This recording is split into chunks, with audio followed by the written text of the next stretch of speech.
China నుంచి టూరిస్టులు ఎవరైతే భారతదేశానికి రావాలనుకుంటున్నారో వాళ్ళకి టూరిస్ట్ వీసాస్ ఇచ్చే కార్యక్రమం ఇండియన్ ఎంబసీ పునః ప్రారంభించింది.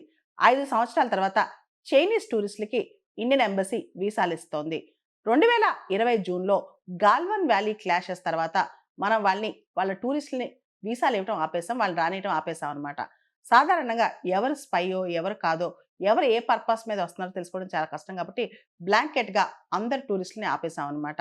మనకు తెలుసు ఇండియా, చైనా మధ్య సరిహద్దు వివాదం ఉందని చెప్పి జూన్ 2020లో గాల్వన్ వ్యాలీ క్లాషెస్‌లో దాదాపు ఇండియన్ సైడ్ 20 మంది సోల్జర్స్ మరణించారు కూడా. అప్పటి నుంచి కూడా ఇండియా చాలా విషయాలు ముఖ్యంగా చైనాకి డైరెక్ట్ ఫ్లైట్స్ కానీ, అదేవిధంగా చైనీస్‌కి టూరిస్ట్ వీసాలు ఇవ్వటం గానీ ఇవన్నీ ఆపేసిందనమాట.